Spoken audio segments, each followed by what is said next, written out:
خالد ابن ولید کیسے مسلمانوں کے دشمن تھے، اتنا آپ صلی اللہ علیہ وسلم کے خلاف دشمنی کی، لڑے، تلوار کے زور سے زیر نہیں ہوئے۔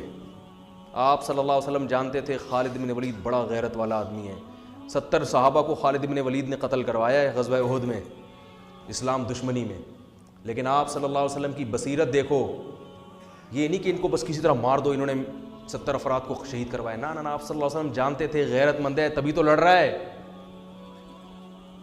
غیرت کا غلط استعمال میں لڑ رہا ہے، لیکن یہ ان کو یہ کنفیوژن ہے کہ یہ صحیح ہیں اور ہم کیا ہیں، غلط ہیں، یہ سمجھ رہے ہیں ہم نے ان کے باپ دادا کے دین پہ حملہ کیا ہے، حالانکہ اصل ان کے باپ دادا کا دین وہی ہے جو ہم پیش کر رہے ہیں، جہالت ہے، غلطی ہے، کسی طرح ان کو زیر کرو۔ ایسا غیرت مند آدمی اگر ہمیں مل گیا تو کس کے لیے کام کرے گا؟ جو ہمارے مخلص لڑاکا اللہ کے لیے لڑنے والے 70 کو شہید کر سکتا ہے، وہ اسلام دشمن جو اللہ کے لیے نہیں لڑتے ان کا کیا کرے گا؟ تو آپ صلی اللہ علیہ وسلم نے کیسی بہترین تدبیر کی کہ صلح حدیبیہ کے بعد آپ صلی اللہ علیہ وسلم نے جب خالد بن ولید لڑنے کے لیے آ رہے تھے تو صلح حدیبیہ ہوئی تو چلے گئے، پیغام بھیجا کہ خالد بن ولید کو جا کے بتاؤ کہ نبی نے پیغام بھیجا ہے کہ تمہارے جیسا سمجھدار اور ذہین آدمی اب تک اس کی سمجھ میں اسلام نہیں آ رہا، یہ بات ہماری سمجھ میں نہیں آ رہی، او کما قال صلی اللہ علیہ وسلم، اتنا ذہین آدمی ہو کہ اسلام نہیں سمجھ میں آ رہا۔ تو خالد بن ولید نے جب یہ سنا فوراً متاثر ہوئے۔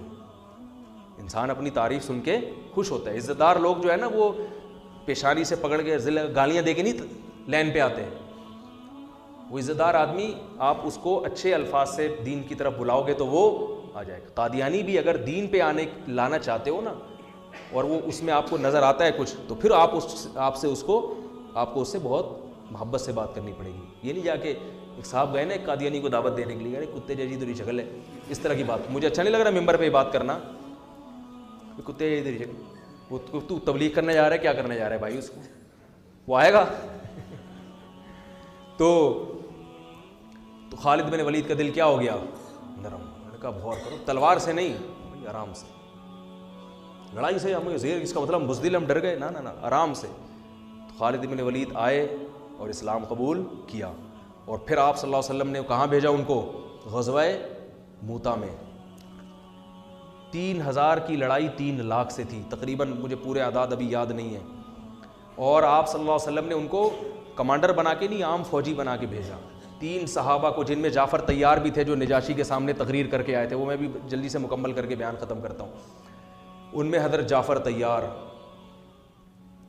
وہ بھی تھے، 2 صحابی اور تھے جن میں آپ صلی اللہ علیہ وسلم کے منہ بولے بیٹے زید ابن حارثہ، جو انتہائی چہیتے حب رسول اللہ، جب کوئی سفارش کرنی ہوتی تھی نا کسی نے تو حضرت زید ابن حارثہ کو جا کے لوگ بتاتے تھے کہ نبی ان کی بات کو مسترد نہیں کریں گے۔ ایسے چہیتے کو آپ صلی اللہ علیہ وسلم نے میدان جنگ میں بھیج دیا کہ بھئی رومی حملہ کر رہے ہیں، 3 لاکھ کا لشکر ہے، اتنے چہیتے کو بھیجا آپ صلی اللہ علیہ وسلم نے، یہ آپ کی بھی قربانی تھی۔ جھوٹا نبی ہوتا کہتا ہے ابے بھائی اپنے کو یہاں رکھو، ٹھیک ہے، کوئی جھوٹا نبی ہوتا ہے نا کیا کہتا ہے، ابے ان کو تو نہیں، وہ ادھر بھیجو۔ تبھی آپ دیکھ لیں آج کل جو سیٹ اپ چل رہا ہے نا، چھوڑو ابھی میں زیادہ آگے نہیں جاؤں گا، آج کل جو عجیب سا سیٹ اپ چل رہا ہے، اپنے یہاں دوسرے وہاں، تو ایسا سیٹ اپ چل رہا ہے آج کل۔ تو نبی صلی اللہ علیہ وسلم نے زید ابن حارثہ کو بھیجا اور جعفر طیار کو، دوسرے عبداللہ ابن رواحہ تھے یا کیا نام تھا ان کا، ایسے مجھے ذہن سے نکل رہا ہے، تو وہ عبداللہ ابن رواحہ رضی اللہ عنہ۔ آپ صلی اللہ علیہ وسلم نے فرمایا ان میں اگر یہ ایک شہید ہو جائیں تو یہ امیر ہیں، یہ شہید ہو جائیں تو یہ امیر ہیں، اور مسجد نبی میں آپ صلی اللہ علیہ وسلم بیٹھ گئے۔ اب 3 لاکھ کا مجمع ہے اور ادھر تھوڑے سے لوگ ہیں، اور دفاعی جنگ تھی، یہ اقدامی نہیں تھی، ان کو مدینہ آنے سے روکنا تھا۔ رومی انگریز ہیں، رومی کون تھے؟ جن کو آج انگریز کہا جاتا ہے نا، یہ ان کی اولادیں، انہی کی اولادیں جن سے یہ صحابہ کی لڑائی ہوئی تھی۔ تو وہ یہ بڑے اس وقت بھی بڑے منظم ہوتے تھے۔ یہ نبی صلی اللہ علیہ وسلم کی ایک روایت ہے، فرمایا تقوم الساعہ والروم اکثر الناس، قیامت قائم ہوگی پھر بھی رومی دنیا میں زیادہ ہوں گے۔ تو ایک تابعین نے جب یہ حدیث سنی، انہوں نے کہا کہ میں یہ ساری قومیں دنیا سے ختم ہو رہی ہیں، اسلام کی تلوار کے نیچے آ رہے ہیں، رومی رہیں گے آخر تک، تو کوئی ان میں یقیناً کوالٹی ہوگی جس کی وجہ سے مسلمان ان کو قرب قیامت تک ہی، گورے تبھی تو دیکھو نا اب تک ہیں، اتنی بڑی بڑی طاقتیں ہیں، باقی روم اور فارس غائب ہو گئے، پتہ ہی نہیں کہاں، اتنی بڑی بڑی طاقتیں تھیں جو ان سے زیادہ مضبوط تھی رومیوں سے۔ تو انہوں نے جب اپنا خفیہ نمائندہ بھیجا نا کہ ان میں دیکھیں یہ کیا ان کی کوالٹی ہے جس کی وجہ سے یہ ایسی شکست نہیں ہوگی، ان کو ان سے جنگ رہے گی. تو انہوں نے یہ نوٹ کیا کہ ان کی کوالٹی یہ ہے. دیکھو صحابہ بھی سیکھتے تھے غیر مسلموں سے بھی، غیر مسلموں میں سے بھی سیکھتے تھے ان کے اندر کیا کوالٹی ہے، تاکہ وہ کوالٹی ہم اپنے اندر بھی پیدا کریں. کون سی بات ہے ان میں، تو وہ سیکھنے کے لیے گئے. تو جا کے دیکھا تو انہوں نے رپورٹ جو بنائی، جو رپورٹ پیش کی وہ یہ تھی کہ ان کو جب شکست ہو جاتی ہے تو یہ دوبارہ لڑائی اس وقت تک نہیں لڑتے جب تک اس شکست کے اسباب پہ غور کر کے اس سبب کو دور نہ کریں. وہ غلطی دوبارہ نہیں دہراتے یہ. اب دیکھو امریکہ افغانستان میں آیا، رشیا والا اسٹائل نہیں ہے امریکہ کا، اس لیے کہ اس کو پتا تھا کہ رشیا جس اسٹائل میں آیا تھا طاقت اور قوت کے بلبوتے پر زمین پہ فوج اتار کے پٹھانوں سے پنگا لے لیا اس نے، ہے بھائی، اور پٹ کے واپس جا رہے. اب ہم لوگ تو مسلمان ہیں نا، صحابہ کے طرز پہ تو ہم چل نہیں رہے، ہم تو وہی غلطی بار بار دہراتے رہیں گے، کرتے رہیں گے. ایک دفعہ وہ پٹ کے آیا، اب جاؤ تم بھی پٹ کے آ جاؤ. ہم تو یہ کرتے رہتے ہیں. ہمارے یہاں کوئی ایسا نہیں ہے کہ بیٹھ کے غور کرو بھائی یہ کیوں ہوا، ملک میں یہ نقصان کیوں ہوا، آئندہ نہ ہو لہذا اس کی تلافی ہو. جیسے بھی قادیانیوں کا جو بل پاس ہو گیا ایک دم سے قادیانیوں کی حمایت میں، تو اس پہ غور ہونا چاہیے یہ ہوا کہاں سے ہے، اس پہ تسلی سے غور ہو کے پھر وہ لوگ سامنے آ جاتے، پھر آئندہ کے لیے ایسا نہ ہو. ان سب چیزوں پہ غور ہونا چاہیے نا. تو میں یہ عرض کر رہا تھا کہ خالد ابن ولید رضی اللہ تعالی، وہ جو تینوں شہید ہو گئے اور ایسی جنگ لڑی ہے انہوں نے. عبداللہ ابن رواحہ نے فرمایا، گوشت کھا رہے تھے انہوں نے چھوڑ دیا. انہوں نے فرمایا کہ زمانہ بہت طویل ہے، دیکھ لیا نا نہیں ٹک سکتے، ان کے سامنے لڑائی لازمی ہے. تو ایک صحابی نے تو اپنی بیوی کو طلاقیں دے دی وہاں کھڑے ہو کر. انہوں نے کہا بیوی یاد آ رہی ہے جس کی وجہ سے میں جنگ میں لڑ نہیں پا رہا، تو اس کو طلاق دی تاکہ اب نہ بچوں کی فکر نہ بیوی کی فکر. اب کیونکہ لڑائی اتنی سخت تھی، ظاہر ہے کوئی ریشو نہیں بنتا نا، اتنے بڑے لشکر کو بھگانے کا کوئی تناسب ہی نہیں بنتا نا، کوئی جنگ کا کوئی کچھ تو ہو. تو اب تو ظاہر ہے صرف جذبہ ہی ہے اور بھرپور لڑائی ہے موت کی. تو وہ موت کی نیت سے تلوار لے کر کود پڑے. یہ ہیں صحابہ جن کو رافضی لوگ گالیاں دیتے ہیں، جن کو برا بھلا کہتے ہیں.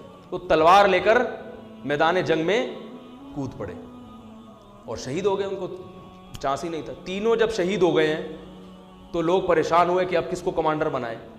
تو لوگوں کی نظر آئی خالد ابن ولید پر کہ یہ میدان ہے، یہ 70 انہوں نے وہاں اتنی زبردست جنگ لڑی تھی تو یہاں بھی لڑ سکتے. اور آپ صلی اللہ علیہ وسلم مسجد نبی میں بیٹھ کر صحابہ کو یہ پورا واقعہ سنا رہے ہیں. اللہ نے بطور معجزہ آپ کے سامنے پورا وہ جنگ کا واقعہ آپ کے سامنے رکھ دیا. آپ صلی اللہ علیہ وسلم نے فرمایا عبداللہ ابن رواحہ شہید ہو گئے، حالانکہ بہت دور تھا یہ مدینہ سے، اور آپ صلی اللہ علیہ وسلم کی آنکھوں سے آنسو جاری. یہ معجزے کے طور پر آپ نے بتایا. پھر آپ نے فرمایا کہ جعفر طیار شہید ہو گئے، وہ بھی شہید ہو گئے. انہوں نے جھنڈا ہاتھ میں لیا اور وہ بھی شہید ہو گئے. اور آپ صلی اللہ علیہ وسلم کی آنکھوں سے جعفر طیار تو بہت زیادہ چہیتے تھے نبی صلی اللہ علیہ وسلم کو. حضرت علی کے بعد سب سے بڑا مقام اہل بیت میں حضرت جعفر طیار رضی اللہ تعالیٰ عنہ کا سمجھا جاتا تھا.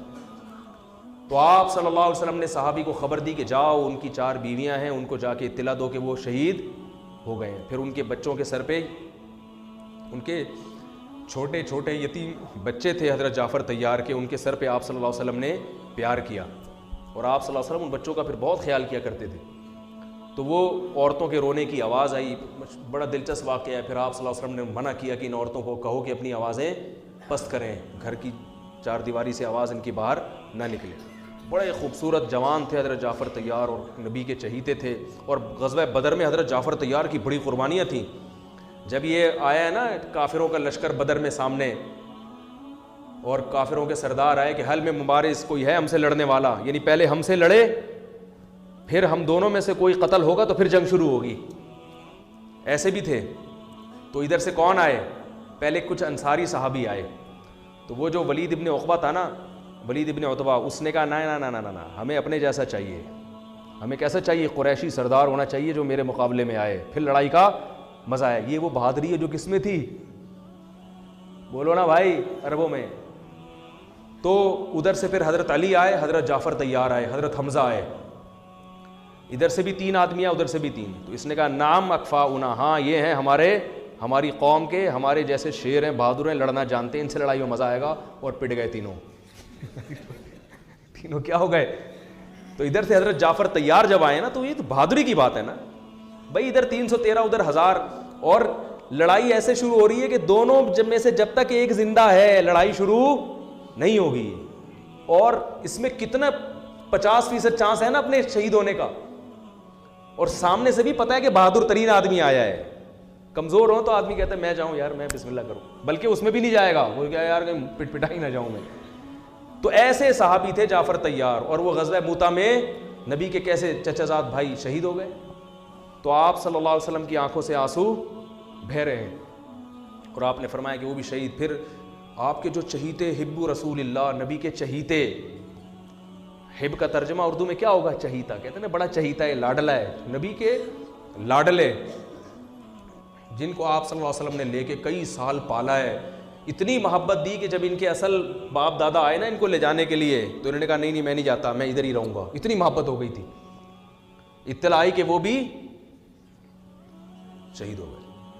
تو اب آپ صلی اللہ علیہ وسلم نے فرمایا قد اخذ الرایۃ سیف من سیوف اللہ, اللہ کی تلواروں میں سے ایک تلوار نے جھنڈا ہاتھ میں لے لیا. اس میں اشارہ تھا کہ اب یہ تلوار ٹوٹے گی نہیں, کیونکہ یہ کس کی تلوار ہے؟